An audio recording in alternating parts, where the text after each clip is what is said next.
முருகா! வெற்றிவேல் முருகா! எனது அன்பு பிள்ளையே, நீண்ட நாட்களுக்கு பிறகு உன் அப்பன் முருகன் உனக்கான மங்கள செய்தி உன் வசம் ஒப்படைப்பதற்காக வந்திருக்கேன். நீ நினைச்சது நல்லபடியா நடக்க போகுது. மங்களகரமான காரியம் ஒன்று உன் வீட்டில் நடக்க போகுதுன்னு உனக்கு உணர்த்துவதற்காக தான் உன் அப்பன் முருகன் இந்த பச்சை குங்குமத்தோடு உன்னை தேடி வந்தேன் என் செல்வமே.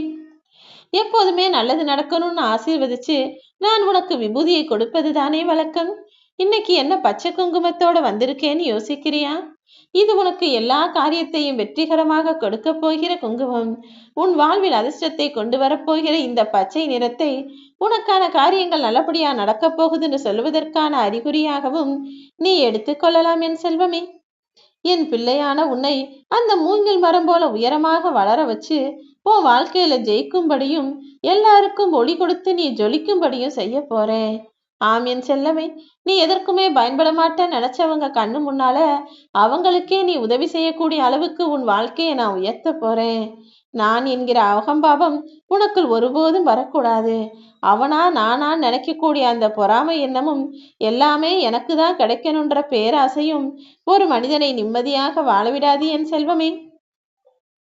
எப்போதுமே என் அன்பு பிள்ளையான நீ அகம்பாவமும் பொறாமையும் பேராசையும் இல்லாத நல்ல பிள்ளையாக இருக்க வேண்டும். உன்னுடைய வாழ்க்கை பாதை என்பது தெளிவாகுவதற்கான நல்ல நேரம் காலம் வந்து விட்டது. பனி படர்ந்து இருள் சூழ்ந்த கஷ்டங்கள் எல்லாம் உன்னை விட்டு விலகி போகும்படி உனக்கான வெற்றியையும் மகிழ்ச்சியையும் நான் கொடுக்க போறேன். உன் மனசு நொந்து போயிருந்த விஷயங்களை எல்லாம் சரி செஞ்சு இப்போது நீ மகிழ்ச்சி அடையும் அளவிற்கு எல்லா விஷயங்களையும் உன் வாழ்வில் நடத்தி கொடுப்பதற்கு நான் வந்துவிட்டேன் என் செல்வமே. இனிமேல் நிகழும் நிம்மதி என்கிற மலர் எப்போதும் உன்னிடத்திலேயே இருக்க போகுது. தென்றலாய் வசந்தமாய் உன் வாழ்வில் எல்லா சந்தோஷமும் வீசும்படி உனக்கான விஷயங்கள் நடக்கும்படி உன் அப்பன் முருகன் நான் பார்த்துக்கிறேன். நீ எதுக்கும் பயப்படவும் வேணாம், கலங்கவும் வேணாம். எல்லா கஷ்டங்களும் கரைஞ்சு போய் எல்லா சங்கடங்களும் தீர்ந்து போய் உனக்கான சந்தோஷம் இனி நித்தமும் வந்து கொண்டே இருக்க போகுது. யாருக்கிட்ட எப்படி பழகணும்னு தெரிஞ்சு பழகுனா ஏமாற்றங்களை தவிர்த்து விடலாம் அல்லவா? எப்போதும் எல்லா மனிதர்களும் ஒரே மாதிரி பேசி பழகு. காலம் எந்த காயத்தையும் மாற்றுவது கிடையாது. ஆனா உன் மனசை சரியாக பக்குவப்படுத்தி விடுமேன் செல்வமே.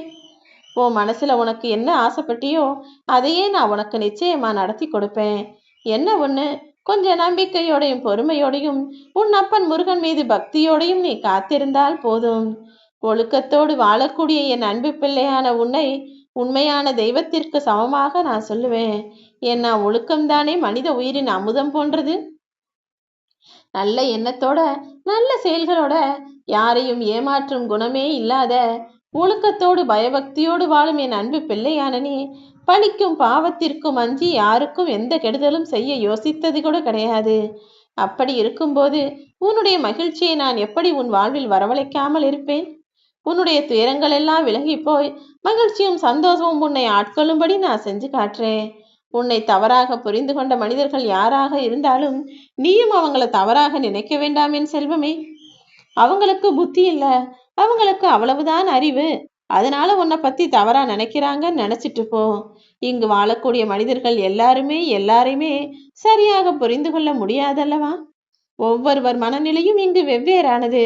அவர்கள் வாழுகிற சூழ்நிலையும் வேறு, அவர்கள் வளர்ந்த விதமும் வேறாக இருக்கும்போது எல்லாருமே எப்படி நல்லவங்களா இருப்பாங்க, எல்லாருமே எப்படி உன்னை சரியா புரிஞ்சுப்பாங்களா இருப்பாங்கன்னு உன்னால் சொல்ல முடியும்?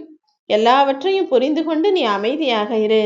உன்கிட்ட என்ன குறைவாக இருக்கு என்பதை காட்டிலும் எது நிறைவாக இருக்குன்றத நினைச்சு வாழ ஆரம்பி. உன் வாழ்க்கை உன்வசமாக மாறிவிடும் என் செல்வமே. குறையே இல்லாத நிறைவான வாழ்க்கையை உன் அப்பன் முருகன் நான் உனக்கு அமைச்சு கொடுக்கிறேன். நடந்து முடிந்த எதையும் ஒருபோதும் யோசிக்காதே. இனிமே என்ன செஞ்சு முடிக்கணுங்கிறதுல மட்டும் கொஞ்சம் கவனமாயிரு. நீ விரும்பினாலும் சரி, வெறுத்தாலும் சரி, காலமானது கொடுக்க வேண்டியதை உன் வாழ்வில் கொடுத்தே தீரும். நீ எதிர்பார்த்த விஷயங்களை எல்லாம் உனக்கு அமைச்சு கொடுத்து உனக்கான சந்தோஷத்தையும் உன் வாழ்வில் அமைச்சு தருவதற்கு நான் தயாராகிட்டேன். என்ன நடந்தாலும் அத்தனையையும் அனுசரித்து மகிழ்வதும், ஐயோ இப்படி ஆயிடுச்சேன்னு புலம்பி அழுவதும் உன் கைகளில் தானே இருக்கிறது. நீ விரும்பினது ஒரு சமயம் கிடைச்சா அதுக்காக சந்தோஷப்படுற, ஒரு சில சமயம் கிடைக்கலனா அதுக்காக புலம்பி அழுக வேண்டுமா என்ன? கிடைக்கும் போது ஏத்துக்கோ, கிடைக்காத போது சீக்கிரம் கிடைக்கும்னு நம்பி காத்திரு. நீ என் மீது பக்தியோடு இருக்கும் பிள்ளை அல்லவா? அப்படிப்பட்ட நீ ஏதாவது என்கிட்ட கேட்டு அதை உனக்கு கொடுக்காமல் ஏமாற்றுவேனா என்ன? உன்னுடைய வருத்தங்களை போக்கி வசந்தங்களை வரவழைப்பதுதானே என்னுடைய நோக்கம். எது கிடைச்சதோ அதை அனுசரிச்சு மகிழ்வோட ஏத்துக்கோ. எது கிடைக்கலையோ அதை நினைச்சு அழுகாம, அப்பா முருகா, என்னுடைய தேவைகள் என்னன்னு உனக்கு தெரியும், இருந்தாலும் நான் வாய்விட்டு தினமும் கேட்கிறனே, நீ எப்போது கண் திறந்து எனக்கு கொடுப்பாய் என என்னுடைய அருளை கேட்டால் போதும். என்னுடைய அருளும் ஆசீர்வாதமும் அன்பும் சேர்ந்து உன்னுடைய எதிர்பார்ப்புகளை எல்லாம் நிறைவேற்றி கொடுத்து விடும் என் செல்வமே.